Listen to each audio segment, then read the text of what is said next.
La première chose que nous voulons examiner, ce sont les 4 catégories de ministres.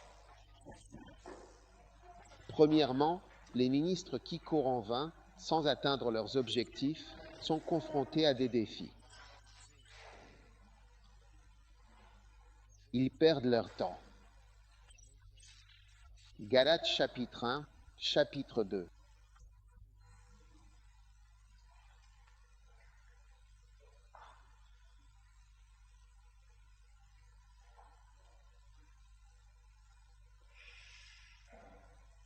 Combien veulent être au ministère? Si ce n'est pas le cas, rentrez chez vous. Ce n'est pas un camp chrétien. C'est un camp pour les soldats et les ouvriers. D'accord? Qu'en pensez-vous? Vous comprenez ce que je dis? Ce n'est pas un camp juste pour le christianisme, pour les belles choses du christianisme. C'est un camp pour ceux qui veulent travailler, qui veulent se battre, qui veulent accomplir quelque chose. Dans le ministère, vous me comprenez, n'est-ce pas? Galates, chapitre 2. Et puis aussi, le but principal et fondamental de ce camp est de faire de vous des ministres, des pasteurs, d'accord? Donc, si vous n'avez pas vraiment cet objectif clair et précis en tête, je vous suggère de revenir en arrière et peut-être de faire une petite pause. Sortez et voyez si vous allez acheter des oranges, puis continuez à travailler avec diligence et persévérance. Vraiment, d'accord? Tu ne comprends pas. Je ne veux pas que nous ayons une idée ou une compréhension ambiguë de la raison pour laquelle nous sommes ici. Amen. Nous sommes ici pour que le travail du ministère travaille sérieusement pour Dieu, n'est-ce pas? Nous ne sommes pas ici pour apprendre, je veux dire, tout est vrai dans la Bible. Tout est beau dans la Bible. Mais nous ne sommes pas ici pour ce genre de choses. Nous sommes ici pour travailler et nous sacrifier, mourir pour Dieu, choisir la pauvreté plutôt que la richesse. Choisir de mourir plutôt que de vivre, afin que tu puisses gagner ta vie. Si vous n'avez pas la foi, vous ne devriez pas être ici, parce que les choses qui sont ici sont des choses avec lesquelles on ne peut avancer que en croyant. Pour croire aux choses, tu comprends, sans croire, tu ne peux pas être ici. En fait, tu ne devrais pas être ici. Tu n'apprécieras pas ce que je dis. Je te paraîtrai fou, tu comprends. Parce qu'il n'y a que la foi qui peut te faire suivre de telles choses. Tu comprends? Oui, et je ne veux pas que tu te sentes malheureux. En tant que chrétien, je ne suis pas ici pour rendre les gens malheureux. Je suis là pour vous rendre heureux. Je sais donc que ces choses ne sont pas compatibles avec les gens qui essaient simplement d'être chrétiens. Nous allons plus loin que le simple fait d'être chrétien. Amen. C'est pourquoi je ne prêche pas le dimanche matin dans la plupart des endroits. Même lorsque je vais visiter les succursales, j'y vais en fait pour encourager les personnes que j'ai envoyées dans ces endroits. Donc c'est en fait pour ça que je vais plus pour le pasteur que pour l'église. Quand j'y vais et que je trouve un message qui peut passer un dimanche matin.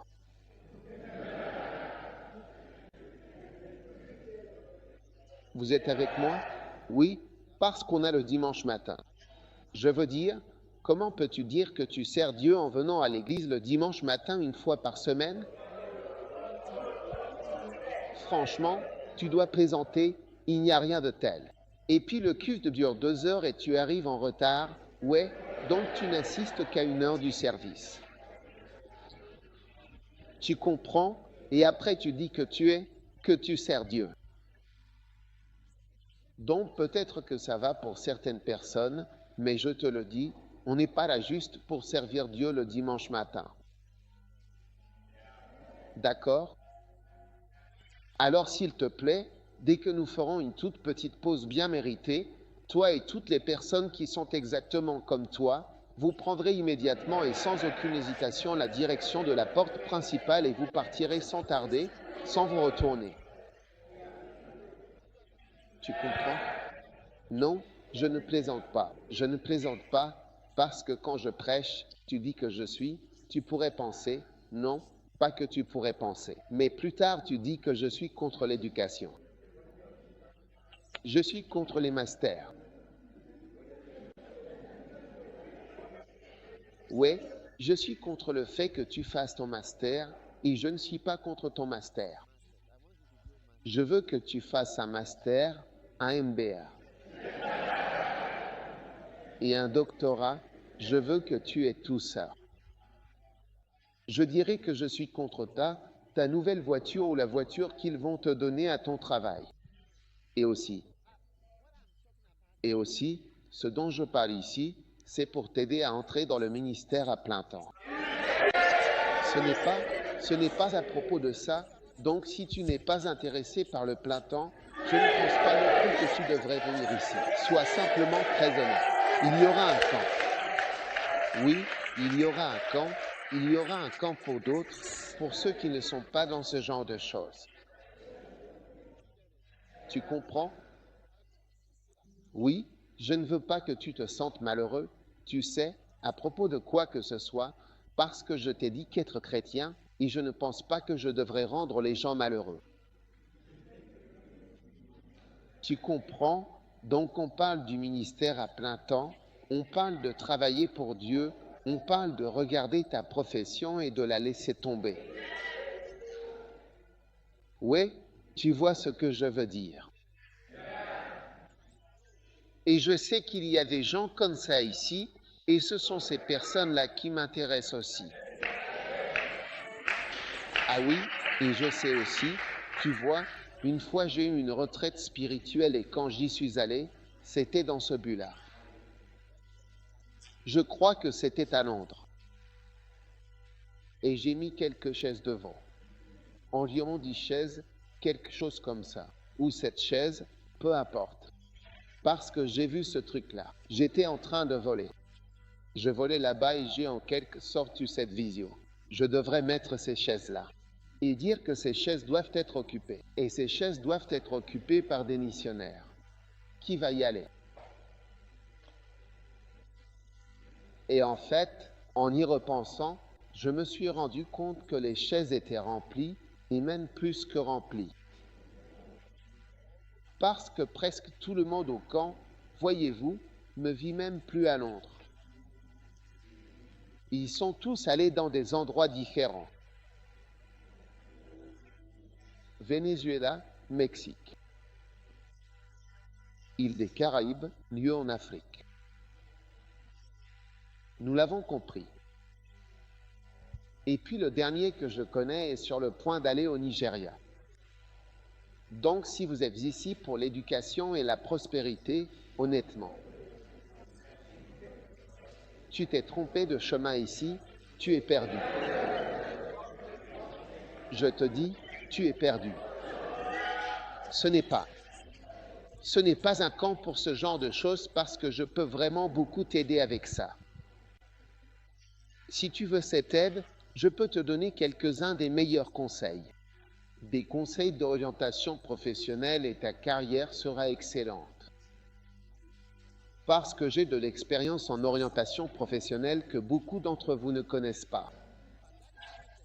Mais ce n'est pas le sujet ici. Tu comprends? Ce n'est pas un chocolat? Oui, si je veux parler d'orientation professionnelle, c'est pour ça que j'ai dit que moi, je peux. Et je peux non seulement t'aider pour l'orientation professionnelle, mais aussi pour les contacts. Ouais, pour vraiment décrocher un bon boulot. C'est vrai, je ne vais pas te mentir. Je ne vais pas te mentir. Parce que je connais du monde. Quand on allume la télé, on voit nos potes à la télé à des postes importants. What? C'est vrai, tu vois nos potes, nos camarades de classe, et parfois ma femme va mentionner le nom. Ah, comme tu as mentionné son surnom quand elle le voit à la télé. Comme ministre de ceci ou cela, nos potes sont là maintenant, tu vois. Donc c'est ce que je dis, je peux t'offrir ces deux choses, l'orientation professionnelle et puis, deuxièmement, les contacts. Mais ce n'est pas le sujet ici. Et puis je peux te rencontrer pour l'orientation professionnelle plus tard, peut-être dimanche ou un autre jour. Mais ici, c'est pour un ministère fondamental et radical. Amen. Est-ce que tu comprends? Ouais. Pour le fondamentalisme puis le radicalisme. Ouais. Et si tu n'en veux pas, tu ne devrais pas être ici, honnêtement. Est-ce que tu m'écoutes? Parce qu'au moment où j'aurai fini, vous direz peut-être que je suis contre votre éducation. Parce que quoi? Un des étudiants m'a dit que c'est comme si j'étais contre les masters. Comment peux-tu réellement me dire que je suis contre les masters? Tu n'aurais absolument pas dû venir ici, tu n'aurais vraiment pas dû venir au camp, et après cela, tu oses me dire que je suis contre les masters. Le master, c'est une partie essentielle de mon parcours. J'ai été à l'université pendant une période considérable de 7 longues années, oui, 7 ans, ce qui est bien plus que les 3 petites années que la plupart d'entre vous ont passées. 3 ans, c'est à peine le début de ce que j'ai accompli. J'y suis allé 17 ans. Comment pourrais-je être contre ça? Mon premier diplôme était docteur, pas un bachelier de quelque chose.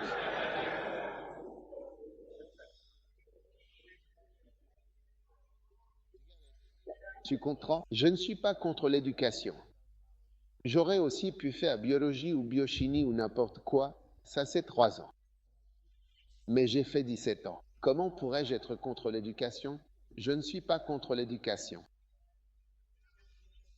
Il y a un temps et un lieu pour chaque chose.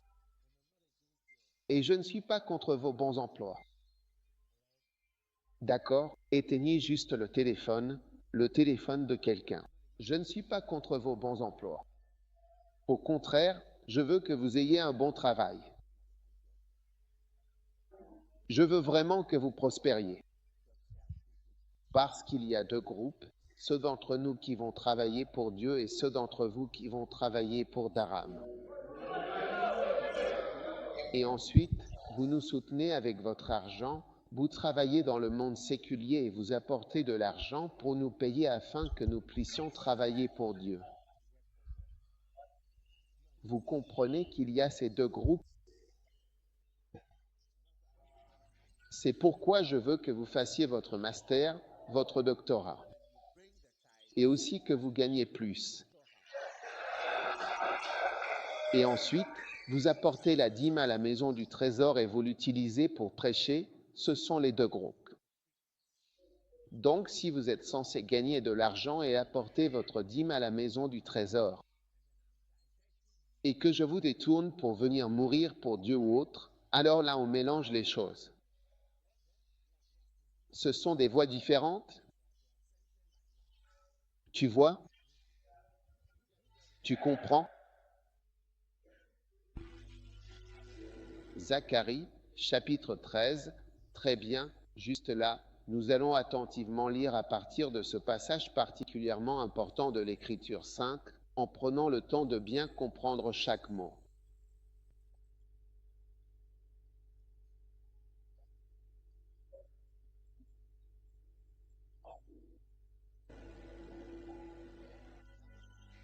En ce jour-là, une source sera ouverte pour la maison de David et pour les habitants de Jérusalem, pour le péché et pour la purification. D'accord? Et il arrivera en ce jour-là que le Seigneur des armées retranchera les noms des idoles, et ils ne seront plus jamais rappelés, et je ferai aussi disparaître du pays les prophètes et l'esprit d'impureté. Et il arrivera que, s'il prophétise encore, verset 3, alors son père et sa mère qui l'ont engendré lui diront, tu ne vivras pas. Car tu dis des mensonges au nom du Seigneur, et son père et sa mère qui l'ont engendré le transperceront lorsqu'il prophétisera. Tu comprends?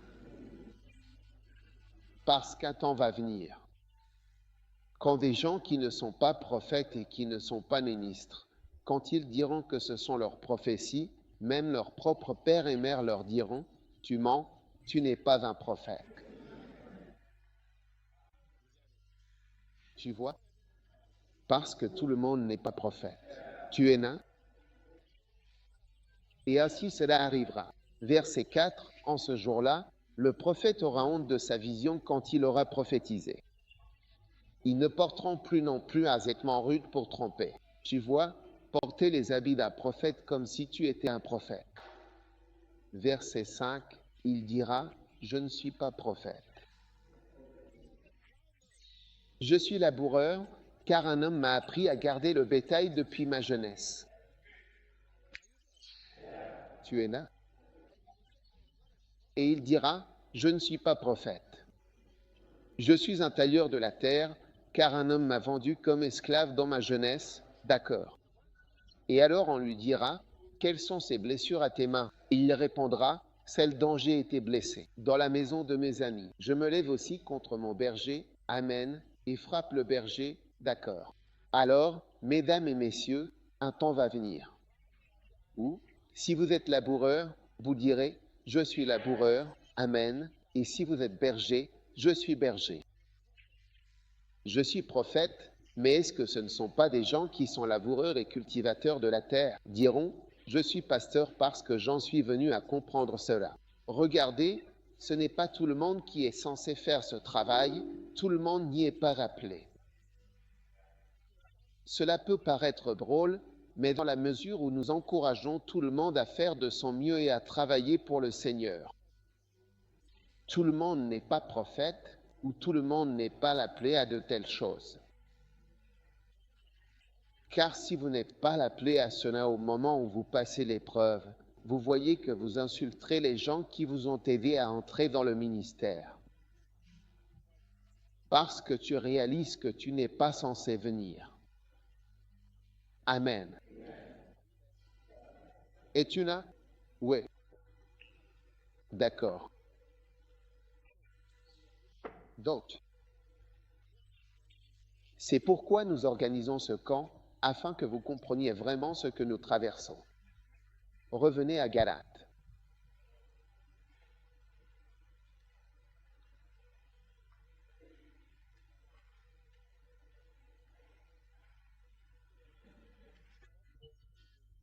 Quatre types de ministres. Galates, chapitre 2, verset 1. Ensuite, au bout d'environ 14 ans, je montai de nouveau à Jérusalem avec Barnabas, emmenant aussi Tite avec moi. Très bien. Et c'est à cause d'une révélation que je suis monté, et j'ai exposé en privé l'évangile que je prêche parmi les païens. Mais je l'ai fait en privé. D'accord. À ceux qui étaient des personnes de renom, de peur que je ne cours ou n'ai couru en vain. Amen. Donc, la première chose vraiment très importante à noter et à comprendre, c'est qu'il y a des gens qui courent en vain, n'est-ce pas? C'est le premier type de ministre. D'accord? Vous êtes là? D'accord? Numéro 2. Allons donc dans la première épître à Timothée, chapitre 3, verset 1. Cette parole est absolument certaine et pleinement digne de toute notre foi. Si quelqu'un aspire véritablement et sincèrement à la charge d'évêque, il désire une très belle et noble œuvre, une tâche vraiment honorable. Un évêque doit donc être irréprochable, mari d'une seule femme, sobre, prudent, respectable, hospitalier, capable d'enseigner, non adonné au vin ni violent. Très bien, mais doux, paisible, libre de l'amour de l'argent. Amen. Es-tu là? Verset 4. Mais il doit être quelqu'un qui fait quoi? Il gère bien son propre foyer, gardant ses enfants sous contrôle en toute dignité. Mais si quelqu'un ne sait pas diriger sa propre maison, comment prendra-t-il soin de l'Église de Dieu? D'accord. Et puis il dit, quoi?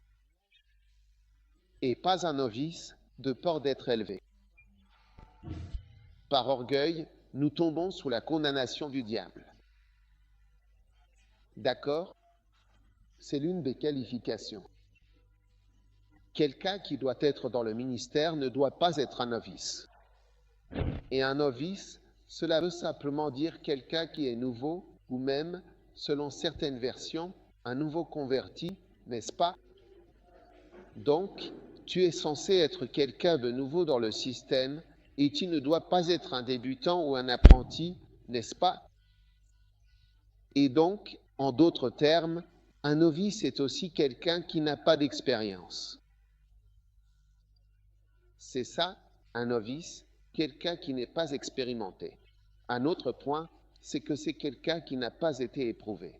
Tu vois, un autre, c'est quelqu'un qui n'a pas souffert. Tu vois? Et un autre, c'est quelqu'un qui n'a pas traversé grand-chose. Tu comprends? Voilà ce qu'est un novice. C'est nouveau. D'accord? Donc c'est quelqu'un sans expérience. C'est quelqu'un qui n'a pas encore vraiment été éprouvé. N'est-ce pas? Un jour, j'ai rencontré un homme dans un avion qui construisait un navire. Il m'a dit qu'il était constructeur de navires. Il construit d'énormes bateaux. Alors je lui ai posé quelques questions sur la façon dont ils construisent les navires. Et il m'a raconté comment il construisait, comment il était venu en Asie pour construire des navires pour les gens en Asie et en Corée. Et il m'a raconté cela. Et puis je lui ai demandé, alors, comment savez-vous que le navire va flotter? Comment savez-vous que ça va marcher? Il a dit, on le teste. J'ai demandé, pourquoi le testez-vous? Et il a mentionné une partie de la mer et ainsi de suite. Il a dit, on teste le navire. Un énorme navire d'environ 100 mètres de long. Je peux transporter des centaines et des centaines de conteneurs. N'est-ce pas? Et il a dit, on le sort pour le tester. Vous comprenez? Parce que si vous l'avez construit et tout, avec le moteur et tout ça, mais il faut le tester. Et donc, un novice, c'est quelqu'un qui n'a pas été testé. C'est bien et tout, mais ça n'a pas été testé. Il n'a pas souffert, tu comprends. Il n'a pas traversé grand-chose. Une fois, je regardais un avion d'Air France et ils effectuaient un test complet de l'avion, tu vois. Ils étaient en train de tester, je crois que c'était un tout nouvel avion, parce que tous les nouveaux appareils sont systématiquement testés avant leur mise en service. Quelqu'un doit le tester. Et l'avion a décollé d'ici, et je crois qu'ils ont même pris quelques personnes pour les accompagner afin de tester l'avion. Comme ça, il a décollé comme ceci, et au lieu de monter comme ça, il est parti comme ça. Puis, quand il était là, à cet endroit précis, il a continué son chemin absolument tout droit, vraiment et résolument tout droit. Et il y avait une forêt, oui, une grande forêt juste devant. Et il est juste passé au même niveau au-dessus du sol. Il a décollé à environ 10 mètres du sol. Et il est resté comme ça et est allé directement dans la forêt. Il a explosé et s'est écrasé là-bas. Les avions doivent donc également être testés. Tu as compris. Et tu n'as? Les formes doivent être testées. Et vous devez également être testés. Sinon, vous êtes un novice. Et souvent, on vous permet de traverser des choses pour que vous pouvez être retiré de la catégorie des novices. Parce qu'une fois que tu es un novice, tu n'es pas qualifié pour le ministère. Tu comprends? Donc, très souvent, ce que tu penses faire comme œuvre de Dieu, c'est en réalité traverser des épreuves pour enlever ce trait en toi. Celui qui fait de toi un novice. Et c'est précisément ce que beaucoup de gens ignorent, que de très nombreuses choses ne sont en réalité que des expériences, destiné à enlever les illusions qui sont présentes en eux et avec un novice, un débutant dans ce domaine. Parce qu'une fois que tu manques d'expérience, tu n'es pas bon pour le ministère. D'accord? Combien qu'on t'aime de quoi je parle? Parce qu'il y a beaucoup de choses qui peuvent être vraiment très attirantes et captivantes dans l'œuvre de Dieu, dans le ministère et dans tout ce qu'il représente. Vous êtes là? Tu peux te dire, waouh, comme c'est facile. L'évêque se tient juste là et il nous parle. Tout le monde l'écoute. Tu vois, ensuite, il est invité en Afrique du Sud. Je vais en Afrique du Sud ce week-end et c'est la 4e fois que j'y vais cette année. J'ai encore été invité par une autre église à venir prêcher. Ouais. Donc je pars vendredi et je reviens dimanche. Je vais prêcher seulement dimanche. Ils m'ont invité à venir prêcher dimanche matin. Ouais. Et ils achètent le billet pour moi, me mettent dans une meilleure classe, juste pour que je vienne dans leur église dimanche matin prêcher et repartir.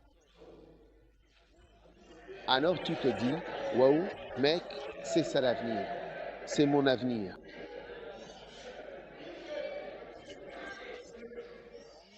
Tu dois prêcher de nombreux dimanches matins sans que les gens ne viennent jamais. Très souvent. Et il faut chasser quelque chose. Pour quelqu'un qui veut même que tu viennes dans son église. Mais quand tu es un novice, tu regardes juste toutes ces choses et tu te dis, waouh, une fois, un novice est venu s'installer.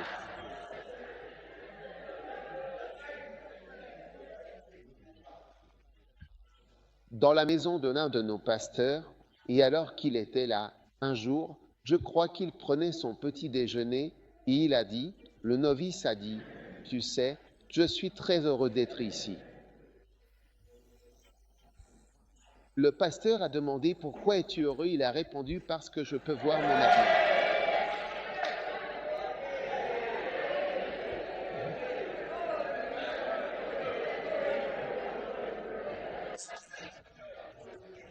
Je peux voir comment je vais devenir. Je peux voir quel sera mon avenir en étant ici. Tu vois? Et tu peux toujours sentir le novice quand il parle. Tu comprends? Tu te rends compte qu'ils n'ont pas une certaine expérience. Et c'est pourquoi je t'encourage. Et je dis, regarde, à cause de ce par quoi tu vas passer, tu sais, il faut vraiment que tu le veuilles. Ce n'est pas quelque chose dans lequel on doit te forcer. Ou peut-être qu'ils ont dit, je perds mon calme. Alors tu es juste venu. Et ils ne font pas cette chose-là. C'était tout à fait autre chose. Mais il faut que tu le veuilles, à cause de ce qui arrive. Tu dois le désirer. Tu comprends? Tu es là? Oui, c'est comme le mariage. L'une des raisons pour lesquelles tu dois aimer la personne que tu vas épouser. Tu dois vraiment aimer la personne, pas juste un peu. Tu dois profondément aimer la personne et l'apprécier sincèrement. C'est une base absolument essentielle et fondamentale pour l'avenir en raison de tout ce qui va inévitablement arriver, parce que tu es véritablement la personne avec qui tu partages cette expérience.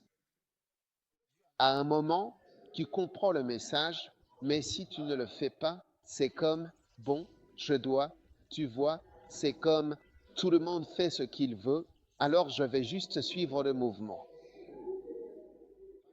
Et un jour, je suis allé rendre une visite à un certain couple et quand nous avons terminé, nous sommes partis.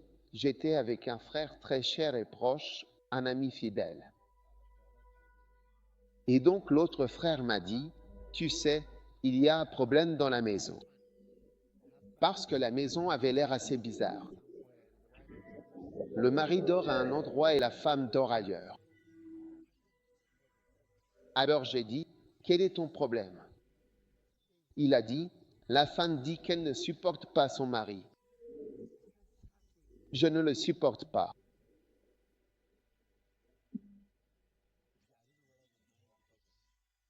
Il a dit, je ne sais pas s'ils sont mariés à cause de certains arrangements.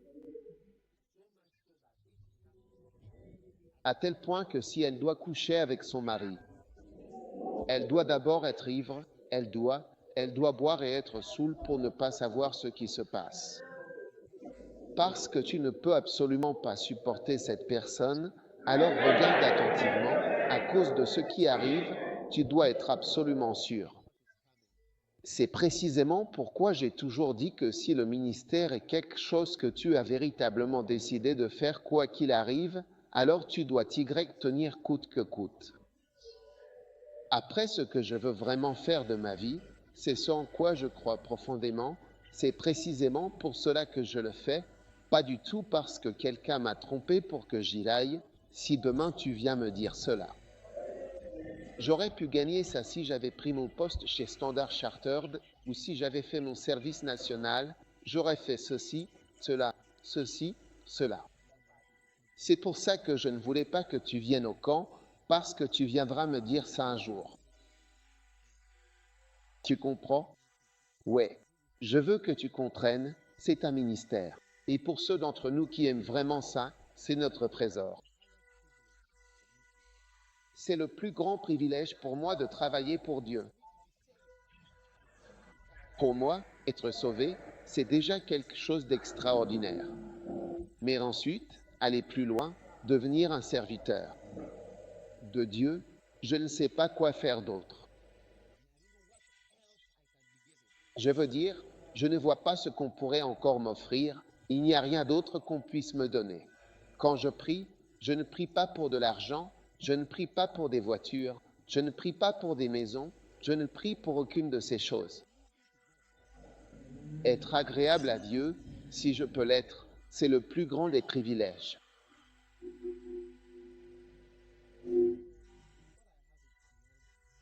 Donc ce que j'ai va bien au-delà de ces petites choses.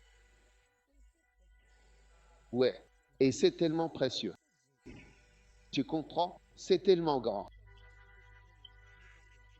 Ce n'est pas quelque chose que les gens viennent regarder en demandant combien ça coûte. Et puis tu le poses. C'est le prix, hein? Il n'y a rien de plus élevé que ça. Amen, d'accord. Donc un novice est quelqu'un qui n'a aucune expérience, qui n'a pas été testé, etc. Etc. Pas de temps. Ensuite, la troisième catégorie de ministre est celle de quelqu'un qui a été testé et éprouvé. Et vous voyez cela dans un Timothée, le même un Timothée, chapitre 3, pendant que vous lisez. Il est dit qu'il doit avoir une bonne réputation en dehors de l'Église afin de ne pas tomber dans l'opprobre. Les diacres aussi doivent être des indignes, exempts de duplicité et de soif de vin, mais attachés au mystère de la foi avec une conscience pure. Ces hommes doivent également être d'abord testés. Alors qu'ils servent comme diacres s'ils sont irréprochables. Amen. Mais remarquez 1 Timothée 3, verset 10. Il est dit que celui-ci soit d'abord mis à l'épreuve. Ensuite, qu'il exerce la fonction de diacre s'il est trouvé irréprochable. D'accord? Donc, vous avez le troisième groupe, ceux qui ont été testés ou éprouvés. Des prophètes qui ont été éprouvés. D'accord? Bien souvent, quand j'envoie quelqu'un en mission, ils n'ont pas été éprouvés. Vous comprenez? Ils n'ont pas été éprouvés. Certaines choses n'ont pas été testées. Et c'est pour cela que certaines personnes ne survivent pas sur le terrain de mission. Et parfois, ils réussissent bien à un endroit, mais pas à un autre. Tu comprends? Donc, ils doivent être testés. Ils doivent être testés. Donc, tu peux être quelqu'un qui l'est. Un novice ou quelqu'un qui a été éprouvé. Ou Comme dit la Bible américaine, quelqu'un qui a été testé, n'est-ce pas? Et le premier, c'est quelqu'un qui fait des choses inutiles. Qu'est-ce que c'est? Ce n'est même pas. Ça ne compte même pas, oui. Et Paul a dit qu'il est allé à Jérusalem pour voir s'il ne courait pas en vain. Parce que tu peux être un ministre et tout ce que tu fais est inutile, tu comprends, tu fais juste quelque chose d'inutile et Dieu veut te sortir de ça pour t'emmener à un autre niveau. Même un novice, c'est mieux et ensuite, après cela, tu deviens quelqu'un qui a été éprouvé par diverses épreuves, d'accord? Et puis la dernière catégorie, c'est de devenir un homme de réputation. Parce que dans Galates chapitre 2, que nous avons lu plus tôt, Paul a dit que lorsqu'il a été appelé par Dieu, il a apporté ses révélations divines à un moment donné à Jérusalem pour voir et discuter de ce qu'il ressentait profondément avec des hommes de grande réputation et d'autorité spirituelle. Break time égale 0.5s. Donc il existe quelque chose comme un homme ou des hommes de réputation. En ce qui concerne le ministère, il y a des hommes de réputation. Ils ont la réputation d'avoir été couronnés, d'avoir survécu. Et ils ont la réputation de ce pourquoi Dieu les a utilisés. Ils ont la réputation des endroits où ils ont été, des choses qu'ils ont accomplies, de ce qu'ils ont fait en Dieu et de là où ils en sont avec Dieu. Et ce n'est pas moi qui décris cela, mais c'est quelque chose qui est mentionné par l'apôtre Paul. Il dit: je suis monté par révélation et je leur ai exposé l'évangile que je prêche parmi les païens. Mais en privé, à ceux qui étaient véritablement des personnes de grande et notable réputation, de peur que je ne coure ou m'ai couru en vain, je suis allé effectivement vers ceux qui étaient de réputation particulièrement et spécifiquement. Il y a donc des personnes de réputation auxquelles votre ministère doit être soumis, au moins pour avoir leur avis et leurs commentaires sur ce que vous faites. C'est très, très, très important. Et même l'apôtre Paul l'a fait, il a dit: j'ai reçu des révélations, je suis prophète, je suis ceci, je suis cela, mais je sais qu'il y a des hommes de réputation, tu comprends, des gens qui ont été avec Jésus. Des prophètes qui ont marché avec Jésus, des prophètes qui sont restés fidèles. Sur ce chemin étroit et resserré pendant des années, ils ont une réputation. D'accord? Il y a donc des hommes de renom dans le ministère. Et ainsi Dieu veut vous faire passer du statut de novice à celui d'homme de renom. Combien veulent être un homme de réputation? D'accord? Voilà donc à quoi sert ce camp. Et si tu peux survivre, je dis, si tu peux survivre, un jour, tu seras un homme de réputation. Amen. Et chaque jour de votre vie vous aide à construire votre réputation. Chaque jour, chaque mois, chaque année vous aide à construire votre réputation.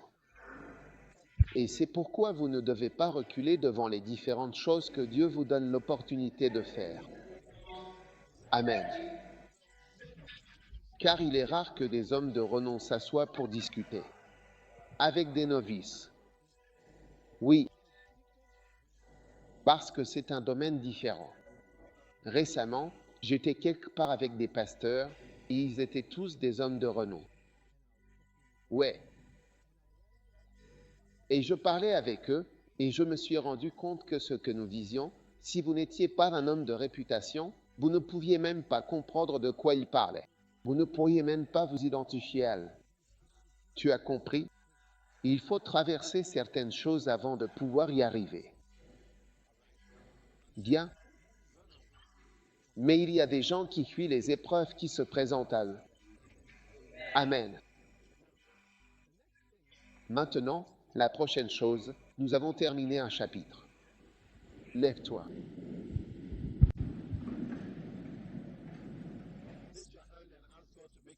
Levez la main et demandez à Dieu de faire de vous un homme de renom. Kandolaba, Marula, merci Jésus pour ta bénédiction.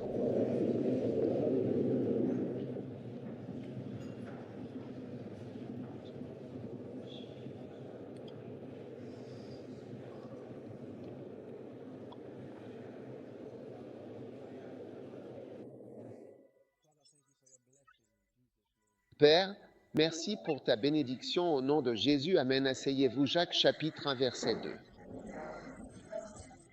Je partage maintenant avec vous ce que j'appelle le destin d'un novice ou l'avenir d'un novice. Jacques chapitre 1 verset 2. Considérez tout cela comme de la joie. Peux-tu m'apporter, mon roi, la Bible de Jacques? Je pense que j'ai besoin d'une Bible du roi Jacques. Considérez tout cela comme de la joie. Lorsque vous tombez dans diverses tentations. Amen.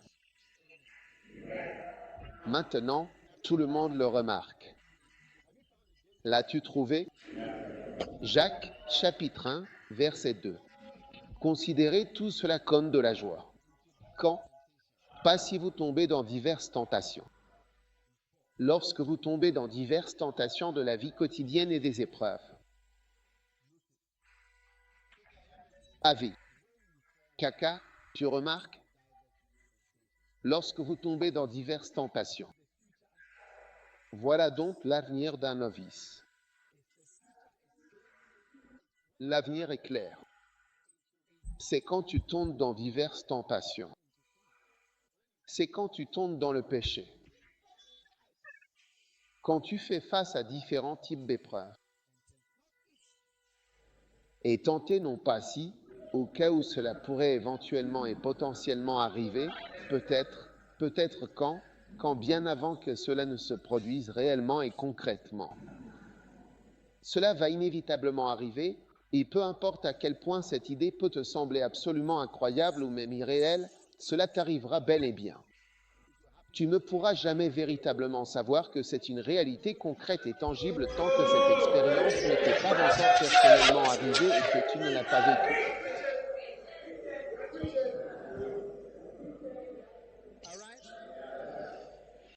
Très bien, je vais vous donner quelques passages des Écritures pour que vous puissiez m'écouter. Je vous les lirai. Vous pouvez simplement les noter ou simplement obtenir une cassette si vous écoutez des cassettes. D'accord, il est écrit, ouais. Tous ceux qui veulent vivre pieusement en Jésus-Christ.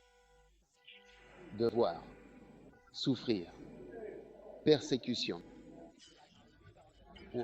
Si tu veux, je laisserai de côté le dernier mot pour que vous puissiez comprendre. Tu vois, ouais, de toute façon, quand quelqu'un fait quelque chose, dit ouais. Quand il dit ouais, quand il le dit comme ça, il essaie de te dire quelque chose. Et il dit oui, tous ceux qui veulent vivre pieusement souffriront.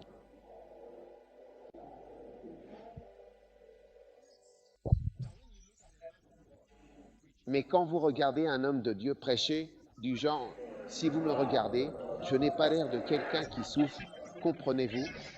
J'ai l'air de quelqu'un qui navigue, qui coule.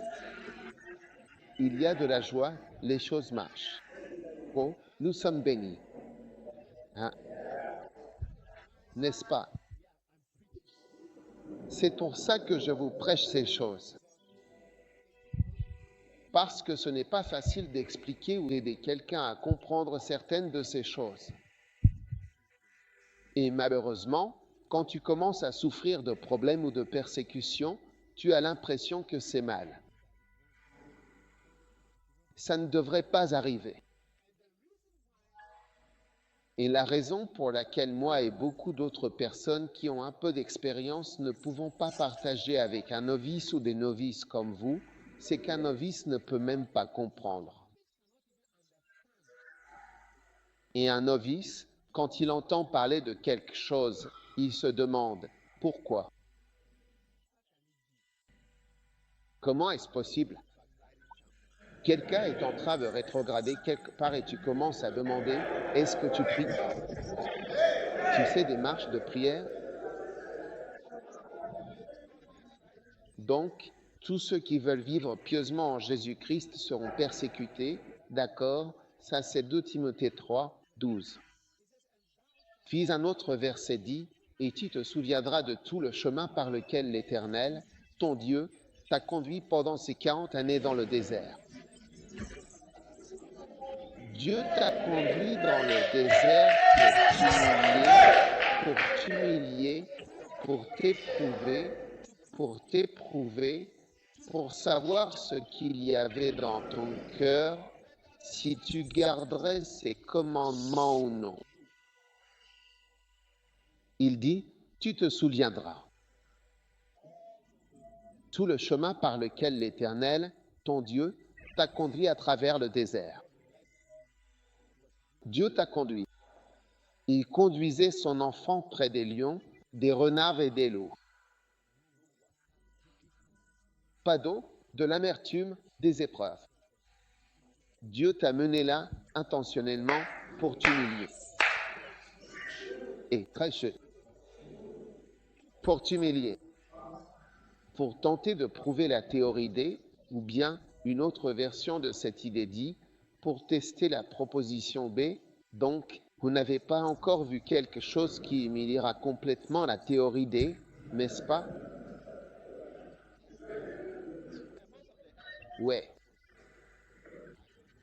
Et la plupart des anciens du campus vont recevoir le choc de leur vie lorsqu'ils sortiront de l'école. Malheureusement, la plupart des anciens ont de telles illusions car lorsqu'ils sont sur le campus, ils ont un tel pouvoir. Ils disent à l'un d'eux, viens et il entre. Et ils disent à un autre, va et il y va. Alors, quand ils sortent de l'école, ils sont choqués de voir qu'ils ne sont rien. Parce que tu n'es qu'un chef d'étudiant. Et même ce leadership, tu as été nommé.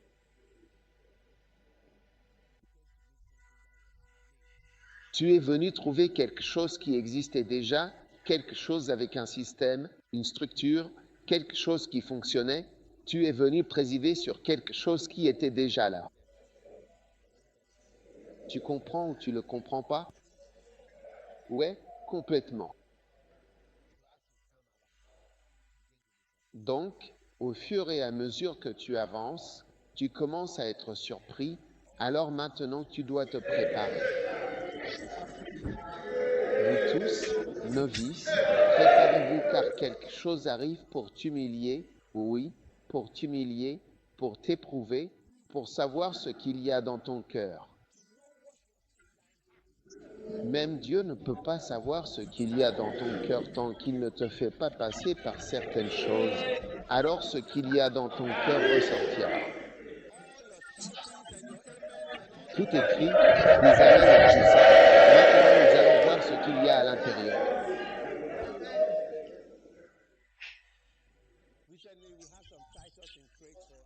Récemment, nous avons lu des titres à Cratford à l'Ouest.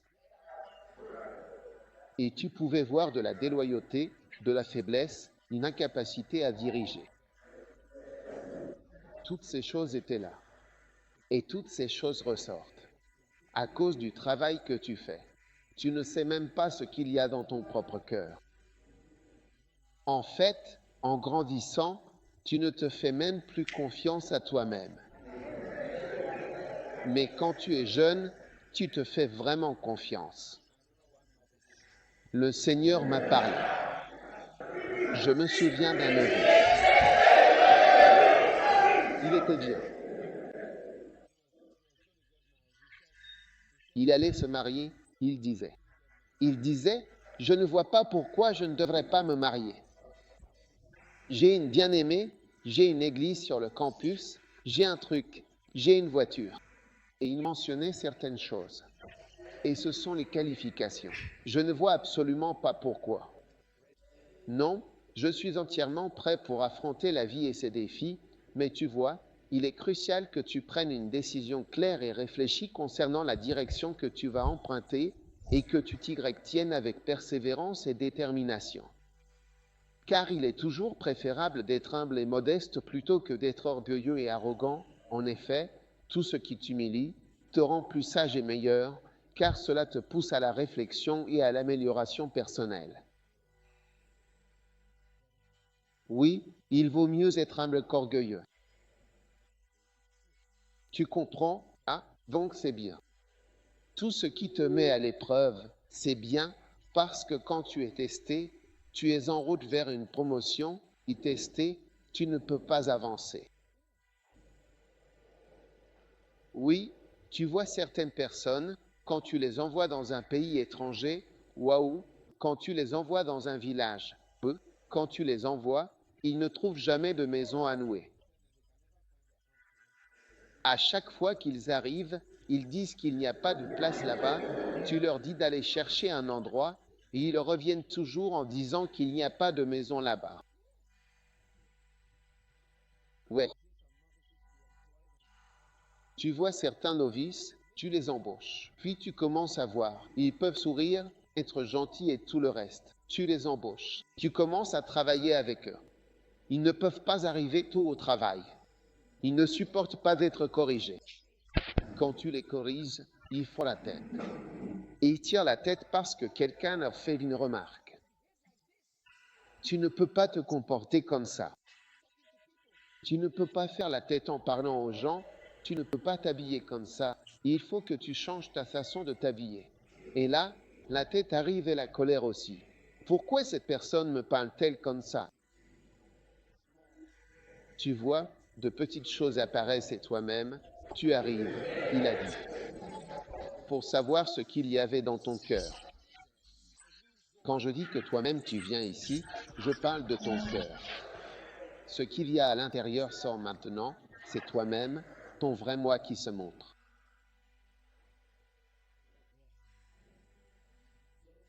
Oui, donc tu seras très surpris.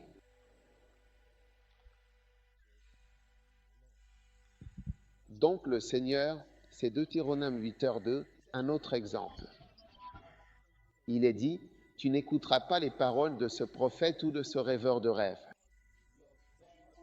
Le Seigneur, ton Dieu, te met à l'épreuve pour savoir si tu aimes le Seigneur, ton Dieu, de tout ton cœur et de toute ton âme. Deutéronome 13h3.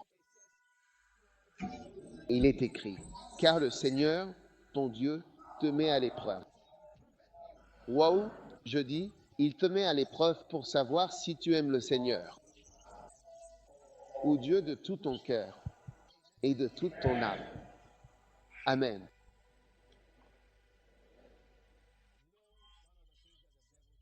Vous savez, une des choses que le diable dit à notre sujet. Vous savez, une des choses qu'il dit à notre sujet,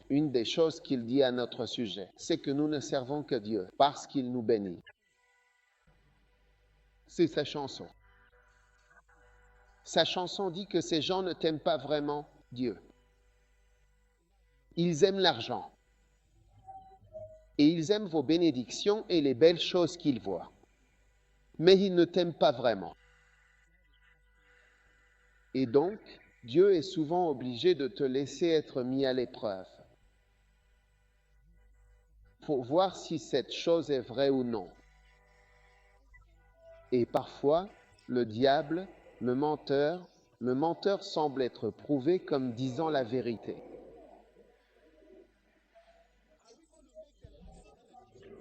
Allons-nous laisser le menteur dire la vérité? Quand il vient et dit, c'est ce qu'il a dit à propos de Job. Ensuite, il a dit, cet homme ne te sert que pour cela. Tu as mis une haie autour de lui. Enlève-la et voyons voir. Il ne te sert que grâce à ta protection et à tes bénédictions. Enlève-la et nous verrons. Et le Seigneur a été obligé, Dieu a été obligé d'enlever la haie pour que nous puissions voir. Pour voir si le diable, si le menteur disait la vérité. Que ce gars ne te sert que parce que c'est avantageux et que c'est une bénédiction.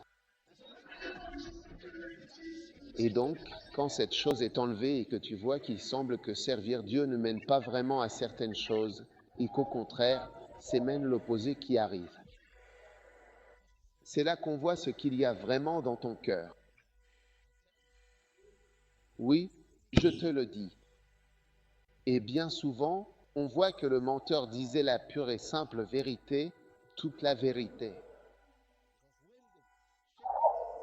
Parce que quand les soi-disant avantages et les bénédictions sont retirés, alors tu vois les gens dire « Ah, j'ai complètement changé d'avis, mon cher frère. » Sortez et rafraîchissez-vous pleinement dans la cabane verte. Amen. Break time égale 0.5 S. Maintenant, Psaume 7, verset 9, que toute la méchanceté des méchants prenne fin, mais affermis le juste, car le juste. Dieu sonde les cœurs et les reins, Psaume 7, 9. Dieu chahia. Les cœurs, c'est eux qu'il veut sonder, vos cœurs. Et maintenant nous sommes arrivés à l'intérieur du cœur, c'est là qu'il vient faire l'examen, uniquement les cœurs. Viens ici, Adam, tu sais, si tu es médecin, tu peux examiner différentes parties. Si je veux examiner son cœur est ici, quelque part ici, vous savez, je peux examiner son cœur de l'extérieur, j'ai besoin de quelque chose pour examiner son œil. Mais même sans utiliser uniquement mes mains, je peux chercher certaines choses avec mes doigts. Ici. Pour trouver où se trouve le sommet de son cœur, la pointe du cœur, je peux utiliser mes doigts pour sentir ici, pour trouver ça, tu sais. Alors maintenant, je peux décider que je veux examiner son estomac, juste son estomac, et je sais où appuyer pour son estomac. On comprend, mais si je veux vérifier ses reins, tu sais, il y a un autre endroit où j'irai, ce n'est pas ici, ce n'est pas ici, ce n'est pas ici. Je vais aller à l'arrière ici. Et puis, il y a un endroit particulier à l'arrière que je veux examiner pour le rein. Si je veux examiner son côlon ascendant et son CCUM, une appendice. J'ai un endroit que tu ne peux pas voir, mais je peux faire quelque chose que je. Tu ne sais pas ce que je fais. Je vérifie cette chose. Je peux choisir cet endroit. Mais j'ai dit, Dieu écoute le cœur, il ne sélectionne que les cœurs. Maintenant, je me concentre uniquement sur les cœurs. Et tu continues à différents endroits. Et Dieu teste ton cœur, il regarde comment ton cœur fonctionne. Quand il aura fini d'éprouver ton cœur, toutes tes illusions auront disparu. Tu sais, tu vois, quand ils examinent ton cœur, tu te rends compte que, bien souvent, ton cœur se trompe et tu commences à t'inquiéter pour toi-même. Tu n'es plus sûr de rien. Plus tu t'élèves en Dieu, moins tu es sûr de quoi que ce soit. C'est vrai. Donc, certaines des choses auxquelles tu vas t'asseoir seront simplement parce que Dieu est en train d'éprouver tes mains. Psaume 17h3, tu as éprouvé mes actes, tu m'as visité la nuit, tu m'as testé et tu n'as rien trouvé. J'ai décidé que ma bouche ne transgressera pas. Psaume 17, verset 3. Dieu est en train de te tester. Amen. Je parle donc simplement du sort ou de l'avenir d'un novice. Le sort ou l'avenir d'un novice, c'est de multiples épreuves et c'est déterminé, c'est écrit. Considérez comme une joie complète lorsque, pas si, mais lorsque vous tombez, vous êtes là, d'accord, bien-aimé. Ne trouvez pas étrange l'épreuve de feu qui est destinée à vous éprouver, comme s'il vous arrivait quelque chose d'inhabituel. Première épître de Pierre, chapitre 4, verset 12. C'est-à-dire, ne trouvez pas cela étrange, comme si quelque chose d'inhabituel vous arrivait, il n'y a rien d'étrange qui se passe. C'est comme ça. Amen, c'est comme ça. Certains de nos missionnaires sur le terrain, ce sont des novices, alors ils trouvent étrange ce qu'ils vivent. Certains d'entre eux rencontrent des difficultés financières, des problèmes conjugaux, toutes sortes de choses. Ils trouvent cela tellement étrange. C'est parce que tu es un novice, c'est comme ça, alors ne pense pas que c'est bizarre, mais c'est parce que tu ne le laisses pas. Quand quelque chose arrive, tu te demandes, qu'est-ce qui se passe? Ce n'est pas comme ça que ça se passe quand tu es un novice. C'est très difficile, c'est vraiment, vraiment difficile de servir Dieu, très difficile d'être dans le ministère. Et je préfère te dire cela plutôt que de te dire à quel point c'est facile et à quel point c'est une bénédiction. Ainsi, si tu viens vraiment avec ton esprit et ton cœur décidé. J'ai pris ma décision. Alléluia. Donc Matthieu 7, versets 24 à 27. Il a dit, c'est pourquoi quiconque entend ces paroles que je dis et les met en pratique. Alors je le comparerai à un homme sage qui a bâti sa maison sur le roc. Et la pluie est tombée, tout le monde dit, la pluie est tombée. Un moment viendra où la pluie tombera. As-tu raison, même si tu es sage, même si tu es très sage? Et ta sagesse t'a amené à servir Dieu et t'a amené à servir Dieu dans le ministère, même si tu es ainsi, que tu as une telle clairvoyance pour voir l'éternité. Il gagne. Va descendre, oui, attends-toi absolument et effectivement à cela, puis il est dit, et ensuite les torrents impétueux sont venus, remarque très bien ce mot, les torrents, la pluie tombe fortement et abondamment, et tu pourrais penser que celui-ci, en fait, est un cas particulièrement précis. C'est ce qu'on appelle une épreuve de guidage quadrique, parce que la première, c'est que la pluie tombe, et parfois la pluie tombe.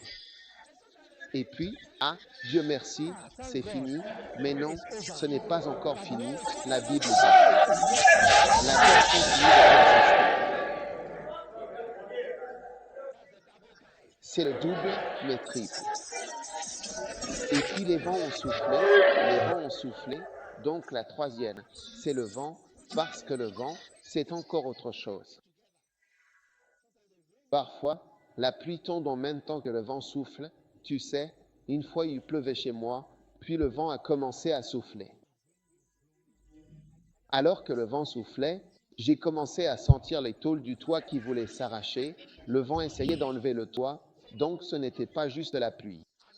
Un autre problème arrivait et ma chambre fuyait, donc la pluie tombait, et en plus le toit voulait aussi s'en aller. Je restais là, mais il n'y avait pas d'inondation parce que ma maison est sur une légère pente, donc les inondations ne sont pas venues, j'ai donc échappé aux inondations.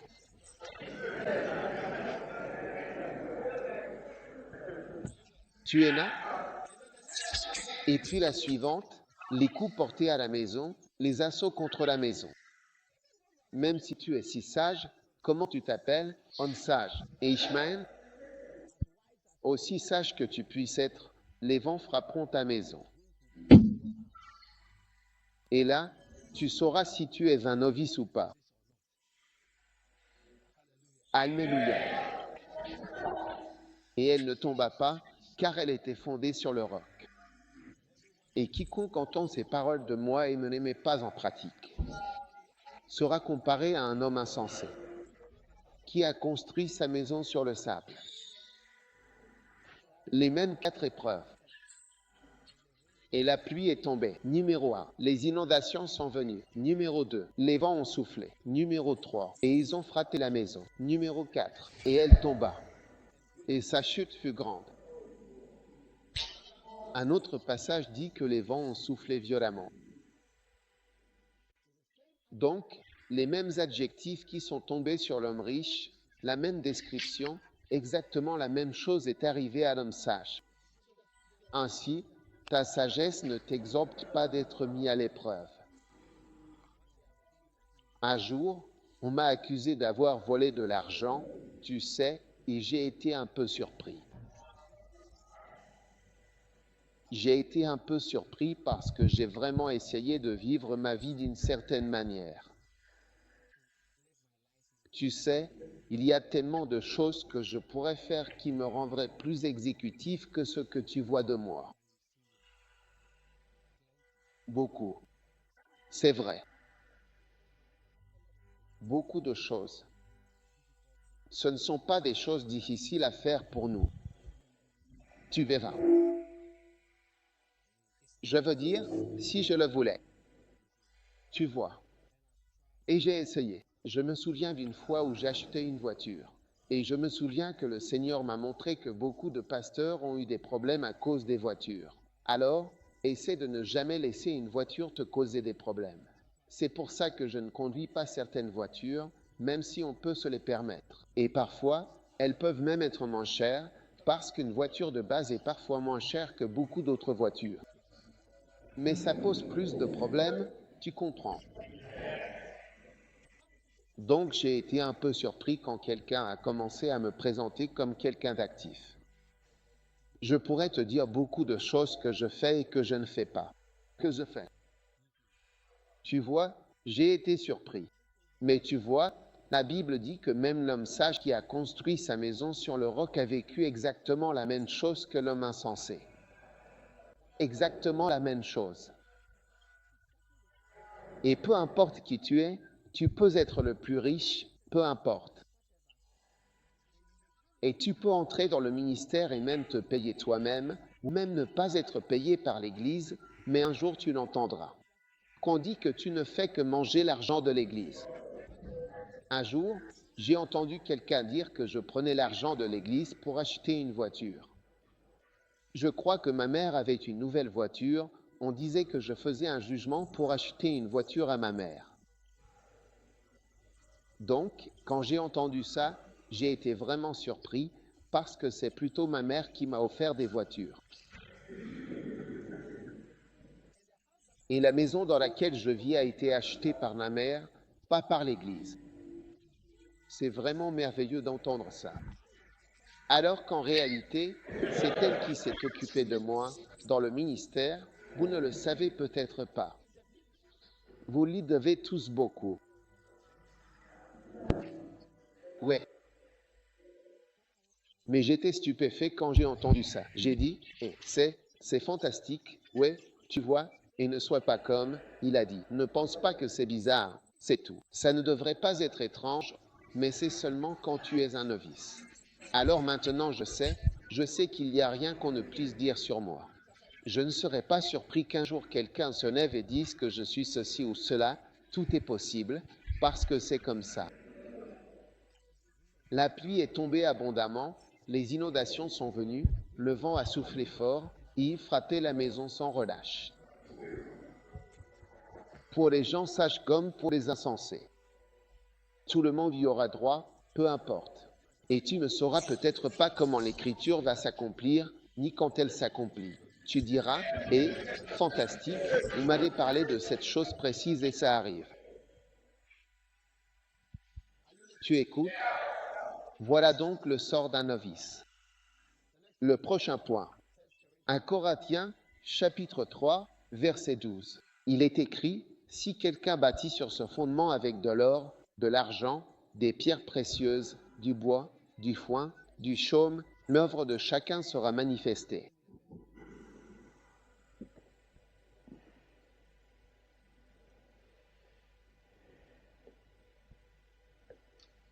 Car le jour la fera connaître, parce qu'elle se révélera dans le feu.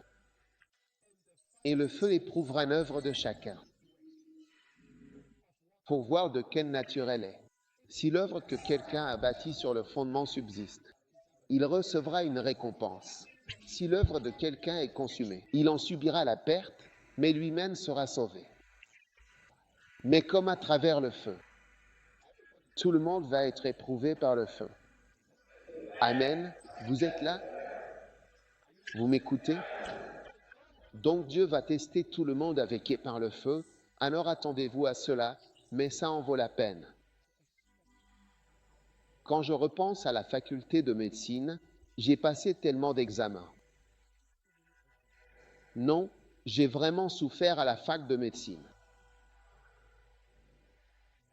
Nous avons toutes sortes d'examens difficiles. Et les examens oraux complets et approfondis, les examens cliniques détaillés et rigoureux, le steeplechase exigeant et compétitif, les études de cas courtes et concises, les études de cas longues et exhaustives, les QCM complexes et variés, les choix multiples avec des options diverses et parfois délicates. Si vous ne les avez jamais vus auparavant, vous ne pouvez pas y répondre, vous ne savez jamais d'où ils tirent ces questions.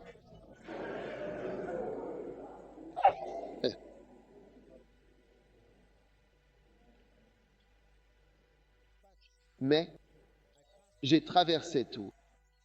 Et cela fait de moi un médecin. Oui, J'avais besoin de passer ces examens. C'est donc une bonne chose. Parce qu'après avoir passé ces examens, tu deviens quelqu'un que tu n'étais pas. Et tant que tu n'es pas passé par là, tu ne deviendras pas ce que tu es censé être. Il faut passer par là. C'est très difficile, mais il faut passer par là. C'est pour ça que parfois, quand on envoie des gens, je dis, laissez les gens attendre un peu plus, attendre encore. La fin ne fait rien. Plus tôt tu commences à tomber dans diverses tentations, mieux c'est pour toi. Oui, plus tôt tu commences à tomber dans diverses tentations, le mieux c'est. On va voir comment les choses vont se passer pour toi. Oui, alors n'aie pas peur. C'est bien. Tout va bien. Réfléchis grec. Je suis médecin aujourd'hui. Je suis content d'être médecin. Je suis heureux. Je suis content d'avoir suivi les conseils de mon père. J'allais devenir vétérinaire. Et maintenant que j'ai réussi, je verrai des vaches et des chiens et je dirai, celui-ci a ça, celui-là a ceci. Mais maintenant, je suis médecin pour les êtres humains. C'est un meilleur métier et je vois plus d'êtres humains que d'animaux dans ma vie. Tu comprends? Ah. Donc voilà l'avenir. L'avenir, c'est un test après l'autre. Parfois, quand je me vois prêcher à la télévision ou dans une vidéo, en fait, pas seulement parfois. La plupart du temps, quand je me vois, je me souviens, non. Je ne pense pas au message. Tout le monde qui regarde pensera à ce que je dis, mais moi je pense toujours à autre chose. Tu sais à quoi je pense quand je regarde une vidéo? Dès que je vois cette vidéo, je me rappelle d'un problème que j'avais à ce moment-là. Ouais, enfin, c'est ça dont je me souviens. Donc quand je regarde, je me rappelle juste de certains des soucis que je traversais et des choses que je vivais à ce moment précis. Break time égale 0.5s, c'est tout ce qui me fait penser à vous dire. Quand je vois la cathédrale polygonale et que je vois ce qu'il y a là, je me souviens juste des problèmes que nous avons eus là-bas, des difficultés rencontrées et des défis que nous avons dû surmonter à cette époque. Est-ce que tu m'écoutes? Ouais, donc, frères et sœurs, votre vie sera celle de frères, sœurs et novices. Votre vie sera une vie de tests divers et variés, des tests de votre cœur, des tests de votre âme, des tests de tout ce qui vous concerne vraiment. Jusqu'à ce que tu en ressortes meilleur. Amen. Parfois, quand un novice part, je me souviens d'un novice, il l'a envoyé, quand il est parti, il a commencé son église. Il pensait que les gens allaient venir comme ils viennent quand on est sur le campus. Une personne est venue, 2 personnes sont venues, et je lui ai expliqué que c'était comme ça. Mais quand on est novice, on pense que les choses vont s'arranger comme ça. Mais Dieu va t'aider, je dis, il va t'aider, il va te bénir. Combien veulent travailler pour Dieu? Écoute, laisse-moi te dire, tous les autres métiers sont inférieurs au fait de travailler pour lui, inférieurs. C'est vrai, et c'est intéressant de voir que ceux qui ont choisi le ministère mènent dans leur propre domaine. Tu sais, je parlais à Robert W.H. qui était un ancien, et il me disait, il a dit, tu sais, avec toute l'expérience qu'il a dans la construction et l'ingénierie, aucun de ses collègues n'a quelque chose de comparable. C'est intéressant de voir que lui, qui a mis de côté le génie civil, a plutôt acquis tellement d'expérience, une expérience pratique qu'un ingénieur civil ordinaire n'aurait jamais. Un artiste ne pourrait jamais concevoir de telles choses. 20 ans d'expérience, il dit grandi, mon architecte, c'est pareil. C'est merveilleux, et même moi, pour certaines choses, Je regarde et je me dis que ce que j'ai mis de côté, c'est incroyable. Que Dieu m'ait même donné quelque chose d'extraordinaire et de précieux au-delà du simple fait de rester à l'hôpital pour partager. Paracétamol, chloroquine, injection d'augmentin, perfusion intraveineuse, tout cela a été essentiel pour ma guérison et mon rétablissement complet. Mon travail est bien plus élevé, bien supérieur. Les gens qui sont venus travailler dans le ministère, ils ont été mis au défi. Tu vois, être pasteur, c'est un défi. Si tu es à terre, ne viens pas dans le ministère parce que ce n'est pas un endroit pour les gens à terre. Tu vois, il faut apprendre à bien gérer les gens. En effet, les gens sont les choses les plus compliquées à gérer qui soient, demandant une certaine habileté. Comme beaucoup d'entre vous êtes là, vous êtes de véritables novices, mais quand vous voyez ce mot novice, vous vous dissociez de ce terme, mais presque tout le monde ici est un novice, en réalité.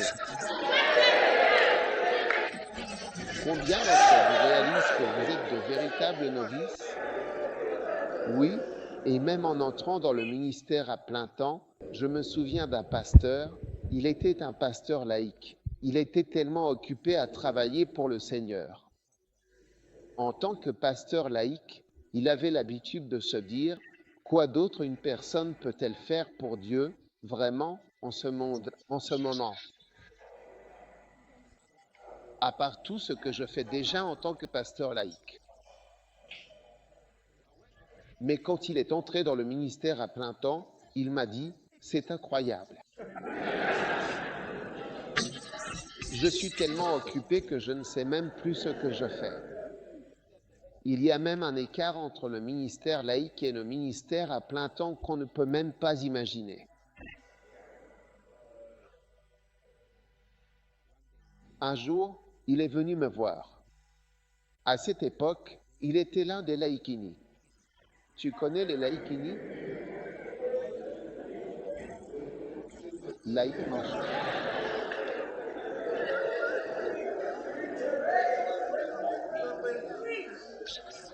Discute donc avec les laïcs, s'il te plaît.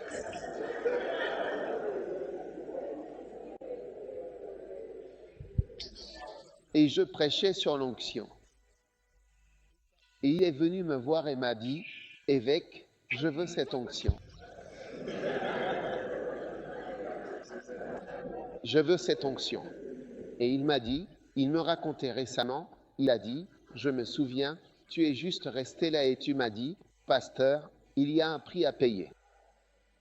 Il n'y a rien que tu puisses faire à ce sujet. Tu dois payer le prix. » Il a dit, « Tu t'en souviendras toujours. C'est tout ce que j'ai dit. C'est un prix. Il y a quelque chose par quoi tu dois passer. L'onction, ce ne sont pas des gouttes de pluie qui tombent sur tout le monde. Il y a vraiment quelque chose de très spécial qui est véritablement donné aux personnes vraiment spéciales qui désirent sincèrement Dieu. Et je le veux par-dessus tout. Amen. Et tu n'as? Donc, choisissez de vivre pour Dieu et choisissez correctement. Pensez Y et guérissez-vous.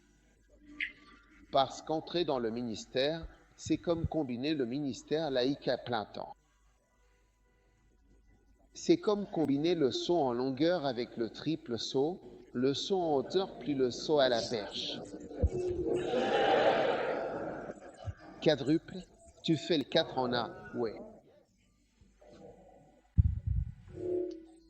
Et beaucoup de gens s'effondrent au triple saut, ils n'arrivent même pas au saut en hauteur ou au saut à la perche.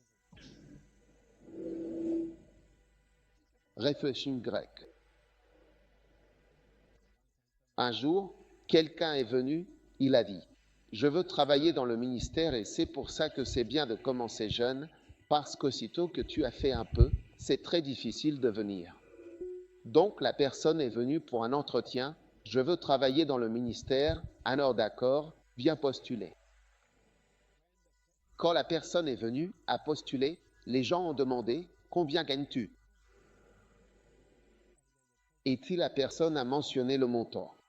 Tellement, tellement et encore tellement des millions. Alors on a demandé, peux-tu être pauvre? Il a dit, oh oui. Tu vois, je pense que les gens croient qu'on plaisante.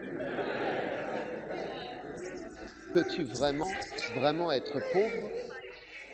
Ils pensent sincèrement que nous plaisantons? Absolument.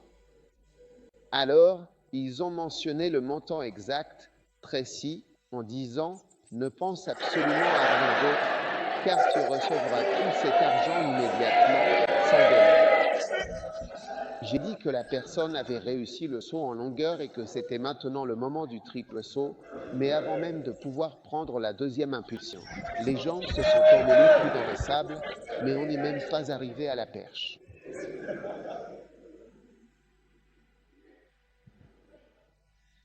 Ouais, tu vois, Jésus-Christ.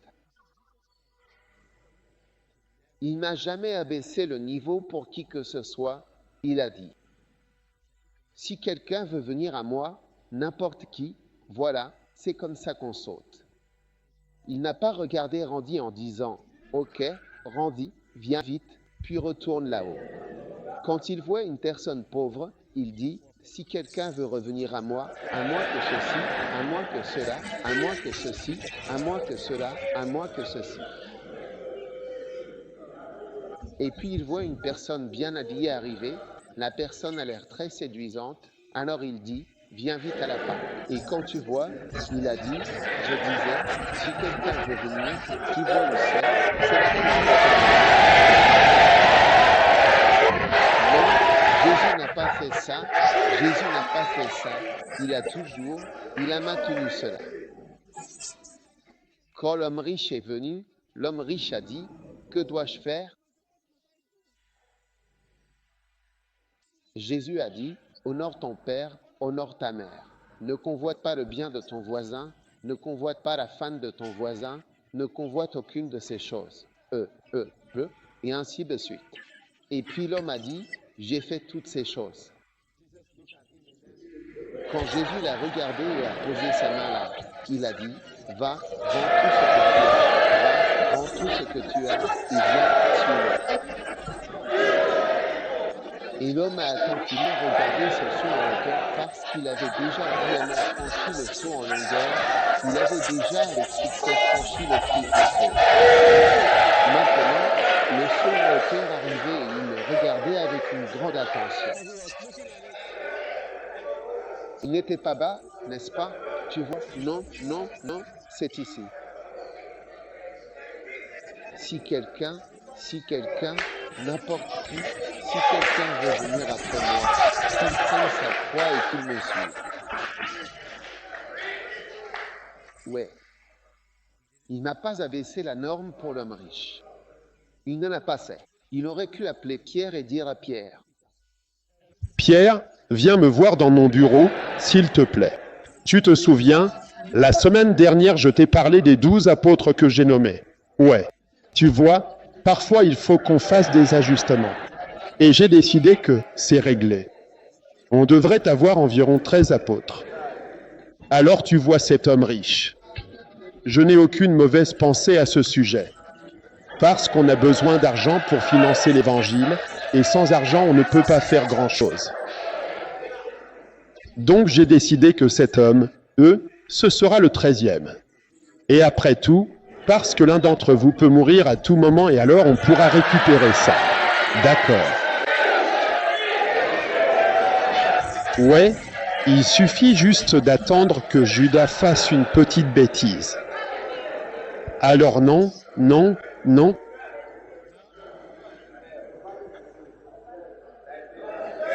Dis que tu veux venir, c'est le moment de sauter maintenant. La raison pour laquelle tu dois venir, c'est parce que le saut en hauteur est plus facile quand on est jeune. Je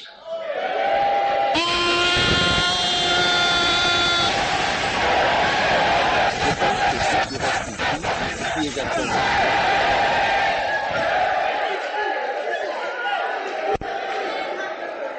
Quand tu es plus jeune, il y a des choses que tu peux faire. Quand tu es plus jeune, Tu as un esprit d'aventure. Tu te dis, après tout, je ne vais pas mourir. Tu te demandes, qu'est-ce qui va m'arriver? Ces gens sont là. Moi aussi, je peux être là.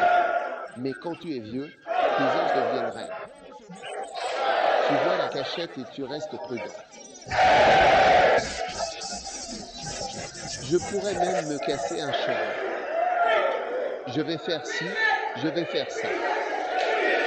À l'époque, écoute, quand j'étais plus jeune, je ne pensais pas à beaucoup de choses. Tu vois, toutes ces choses qui montent, qui descendent, tout ça, je n'y pensais même pas. Mais un jour, j'ai voyagé quelque part, j'étais avec mes enfants et ils ont dit, Randy papa, on veut monter sur ce truc. J'ai dit, oh, ce n'est rien du tout. On va ressentir le reste, tu sais, il y a une vidéo. Alors j'y suis allé, et puis le truc nous a secoués, comme ça bougeait. Et pendant que je tenais mon enfant, j'ai vu un trou à un endroit où tu peux sortir. Des trous comme ça, je n'en avais jamais vu avant. Mais quand le truc est redescendu, même moi je suis tombé malade et j'ai dit, non, à partir d'aujourd'hui, finis toutes ces aventures. Un jour, je suis allé au parc Cacom. Tu as déjà vu le parc Cacom quand tu vas marcher là-bas? Je suis allé travailler, je travaillais sur le truc, je me suis dit, oh, pourquoi ne pas faire tout ce qu'on va faire alors?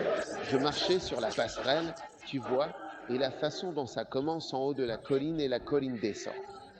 Donc quand tu y vas, tu ne vois pas vraiment que tu vas quelque part. Mais on a fait la première et ils ont dit, tu ne peux pas revenir, c'est écrit que tu ne peux pas faire demi-tour. Et comme tu dis toujours, ne balance pas trop le truc. Et je travaillais sur le truc. Puis je suis arrivé à un endroit et j'ai regardé en arrière, je voulais revenir, puis je me suis dit, non, il faut que j'avance, et j'y suis allé. Puis j'ai réalisé que j'étais en haut d'un arbre très grand et je me suis dit, qu'est-ce que je fais là? Qu'est-ce que je fais là? J'ai passé cette étape. Si les aventures et la prise de risque comportent certains risques, je ne le referai plus. Je me suis dit, je ne sais pas ce qui m'a amené ici, je le regrette. Donc voilà, quand je passe par le carrefour de Cap Coast, je vois le Cacimba. Je me dis, oh, je ne peux plus y aller. Parce qu'il y a des choses qu'on fait à un certain âge. Tu as des os qui peuvent bouger, tes os spirituels vont devenir plus durs. Tu connais toujours les mêmes vérités, mais tu ne peux plus sauter. Un jour viendra. Quand ils annoncent le montant, tu dis, ouais, mais pour l'instant tu n'as rien. Alors quand ils annoncent, je dois dire, mais c'est mieux que ce que j'ai aujourd'hui, mais un jour tu pourrais y être. Je me souviens d'un gars, il gagnait environ 25 millions par mois, ouais, et il a dit qu'il voulait absolument venir à plein temps pour gagner 2 millions par mois, et il est effectivement venu. Quand j'ai regardé ses os pendant qu'il sautait, j'ai dit, tu es sûr que tu peux sauter, toi? Si je te donne 2 millions, on pourrait s'en contenter.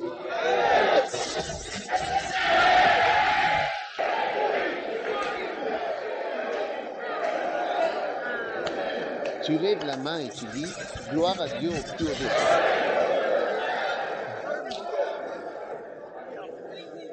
On chantera des hymnes et des psaumes, des cantiques spirituels, Shabaya, Liba, Shabalo. Il y a des choses que tu peux faire et je ne savais pas, je pensais que tout le monde pouvait tout faire. Un jour, je suis allé en Angleterre, l'église là-bas organisait à Gare Baptiste et il y avait ce genre de rite. Tu vois, ils montent et descendent.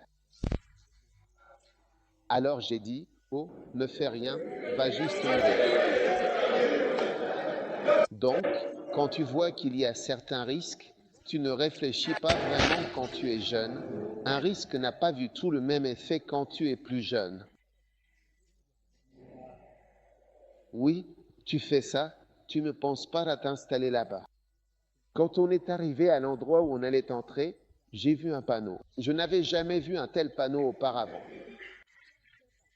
Le panneau disait que si vous avez une maladie cardiaque ou un problème avec votre cœur, si vous êtes enceinte ou si vous avez n'importe quel type de problème, s'il vous plaît, ne venez pas pour cette activité. N'y allez surtout pas parce que vous pourriez potentiellement mourir, vous pourriez mourir là-haut. Mais à ce moment-là, j'étais un peu plus jeune, alors je me suis dit, oh, ça ne peut pas tuer, ce n'est rien, donc j'y suis allé. Mais plus tard, à une autre date, j'ai vu la même chose. Alors un jour, je suis allé quelque part et j'ai vu qu'ils avaient inventé un nouveau type. Celui-là ne va pas comme ça et tout ça. Non, celui-là. C'est une pièce, une sorte de très grande et imposante boîte, et tu entres à l'intérieur comme si tu montais dans un ascenseur. Ensuite, ça monte très haut, vraiment très très haut, et puis ça tombe tout droit, ça tombe directement et très rapidement vers le bas, tout en bas, jusqu'au fond, tout au fond. Tu vois des gens, beaucoup de gens y vont, ça tombe, chute libre, et ça va jusqu'au sol. Je ne sais pas comment ils font pour que les freins s'activent. Oh, puis ça tombe et disparaît, et il voit les gens qui sortent ici, regarde ce que ce gars a dit, regarde ce truc.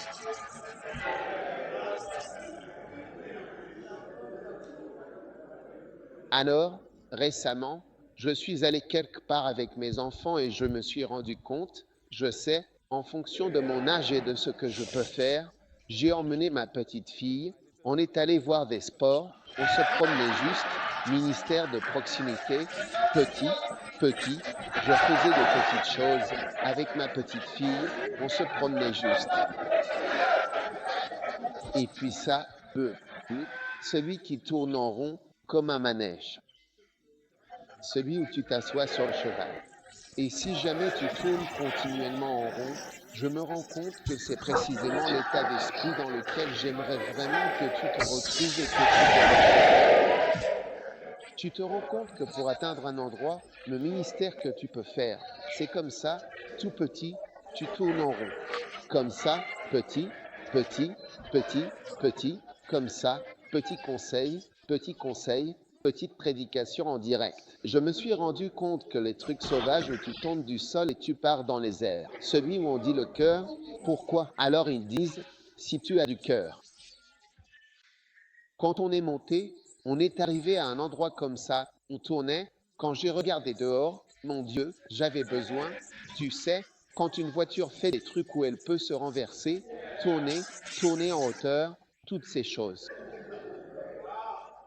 Tu ne peux plus les refaire. Randia rose, Randia rose, avec des petits enfants.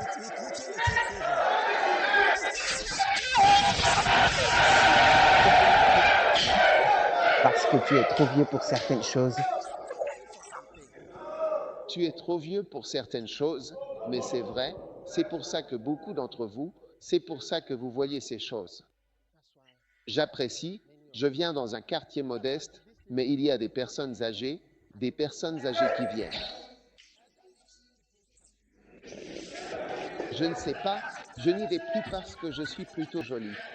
Ils ne peuvent pas le faire, c'est vrai, ils ne peuvent pas le faire. Ce n'est pas qu'ils sont mauvais, mais là où ils en sont, ils ne peuvent pas. Oui, je te dis ce que je dis. C'est une prophétie.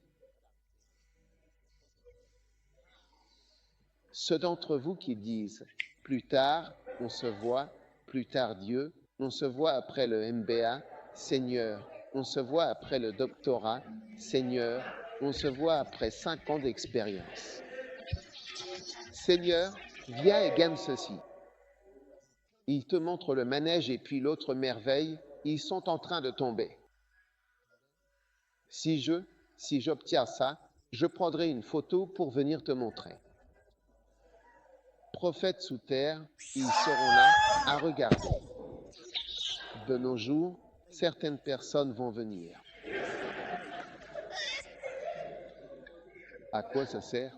Tu regardes ça et tu te demandes comment les gens peuvent-ils faire ça? Et c'est comme ça que les gens pensent de moi et pensent de certains d'entre vous. C'est pourquoi, dans cette même église, il y a des gens qui te conseillent en te demandant « Est-ce que tu sais ce que tu fais ?» Oui, je parle des pasteurs.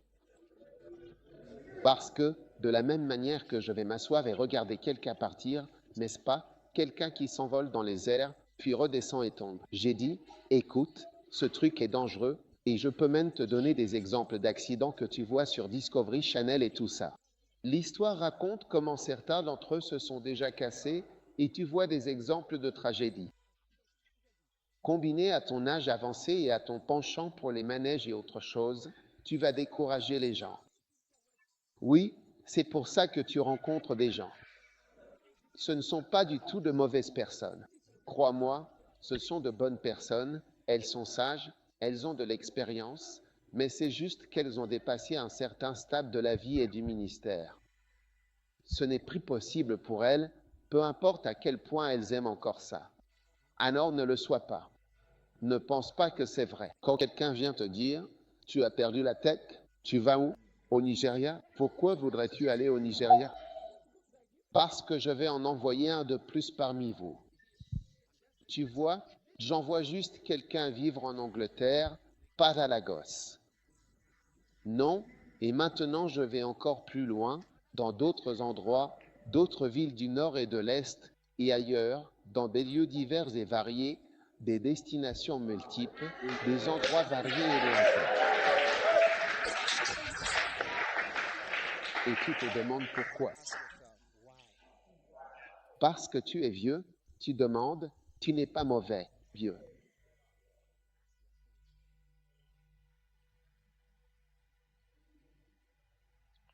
Une fois, je suis allé avec mes enfants, mes garçons et mes petites filles. Et les garçons, ils étaient comme ça. Ils ont dit qu'ils voulaient aller sur ce truc. J'ai dit, je ne peux pas monter sur un truc comme ça. Alors allez-y. Moi, je reste ici avec mon petit bébé. J'en avais un petit et je faisais ringaros. Je peux te montrer une photo. Je fais juste comme ça, je ne peux plus faire ces choses-là maintenant. Je ne suis pas mauvais, je ne suis pas mauvais. J'ai dépassé cette étape.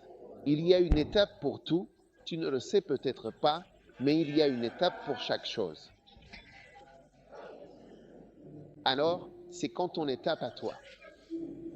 Pour vivre pour Dieu et travailler pour lui, tu sais, tu ne seras pas toujours gentil, alors quand tu fais le malin, les gens qui veulent t'épouser, leur moment viendra. Tu verras que tu as changé, tu verras que les choses sont différentes. Quand c'est le moment, et je veux te dire, c'est ton moment, j'ai dit, c'est ton moment. Dieu te bénira si tu avances avec lui, lève la main et remercie-le maintenant.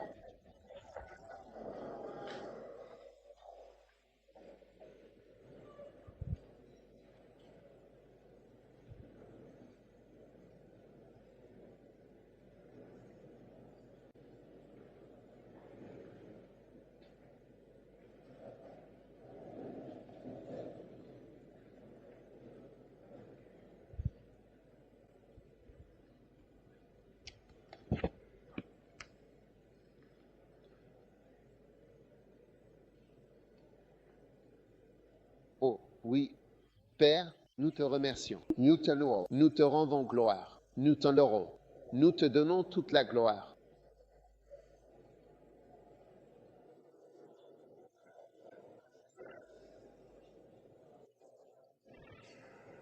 Au nom puissant et glorieux de Jésus, nous te remercions infiniment, Seigneur, pour ta merveilleuse et abondante bénédiction. Merci, Jésus. Kajonao, oui. Merci, Jésus. Merci, Seigneur Jésus. Nous t'aimons, Seigneur. Nous te louons, Jésus.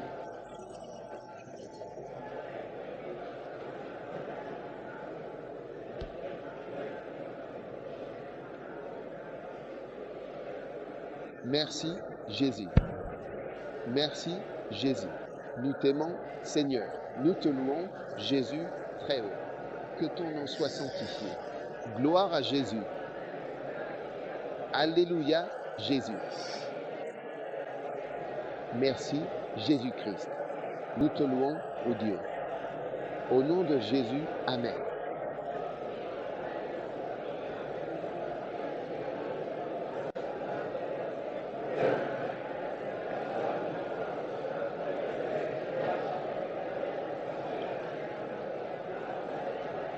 En ce qui concerne Mandanda, je dois avouer que j'apprécie particulièrement et sincèrement cette manière spécifique d'agir, cette approche distinctive qu'il adopte.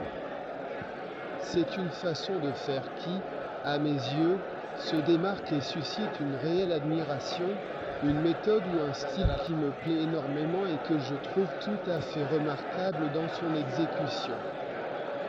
Son comportement, ses décisions, ou la manière dont il gère les situations, tout cela contribue à forger cette impression positive et cette appréciation profonde de sa démarche. Il y a quelque chose dans sa façon d'opérer qui résonne positivement avec mes propres attentes ou préférences, rendant son approche non seulement efficace mais aussi très agréable à observer et à analyser. C'est une caractéristique qui le distingue et qui, pour moi, est une source de satisfaction et de reconnaissance.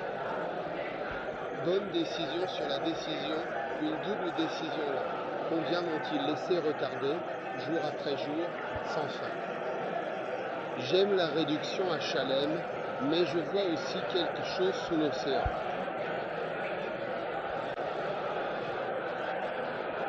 Rouge, rouge. Mandanda Riduchi, Daran Riduchi, Mandanda Riduchi, Mandanda Riduchi, Daran Riduchi, Mandanda Riduchi, Paul Ramana, Siduri Dukla, Danuri, Siduri, Siduri Admontri, Luxi Narida, Siduri Daran, Siduri Daran, Siduri Daran. Langaz Volatili, Siduri Védic, Siduri Dikshari, Ramana et les autres.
Père, merci beaucoup pour la bénédiction, l'opportunité que nous avons en toi.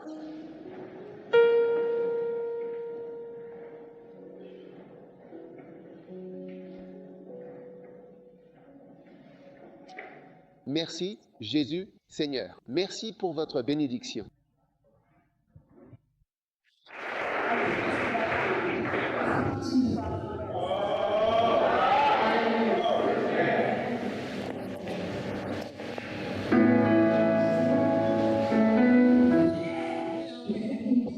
Il y aura de vastes montagnes que je ne pourrai jamais vraiment gravir. Il y aura des montagnes que je ne pourrai jamais gravir. C'est une réalité que je dois accepter. Mais la victoire ou la défaite, c'est entièrement à moi de décider, et ce, seul. Mais comment puis-je réellement passer du temps de qualité avec toi? Comment pourrais-je partager des moments précieux et inoubliables à tes côtés si je ne fais jamais l'effort, si je n'essaie jamais de concrétiser cette intention? J'ai juste besoin de trouver le bon moment, la bonne opportunité et la bonne approche pour que cela devienne une réalité tangible et agréable pour nous deux.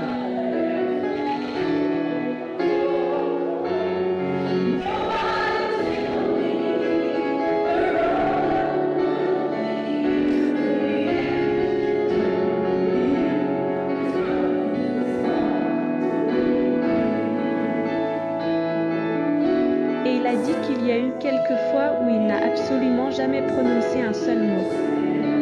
Break time égale 0.5s et il a dit que le centre même des choses était complètement brisé pour donner ce qui était vraiment trop peu. Mais quand il pourrait ne pas croire, reculer au mur, quand je me sens tellement misérable, je vais juste lâcher prise.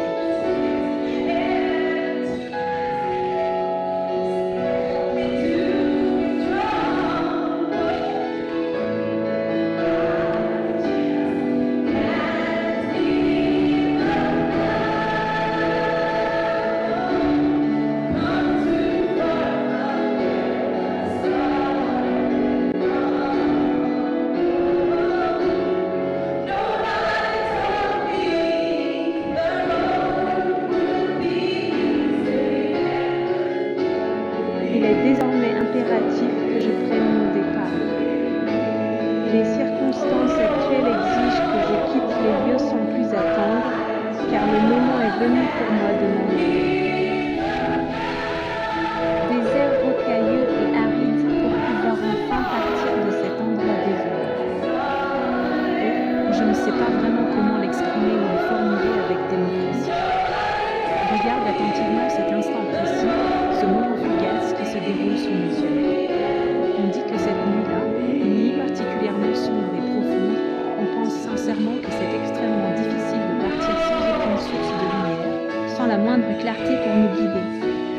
On pense que c'est incroyablement ardu de s'en aller sans la présence réconfortante d'une lumière, et on oublie malheureusement de prendre en compte certaines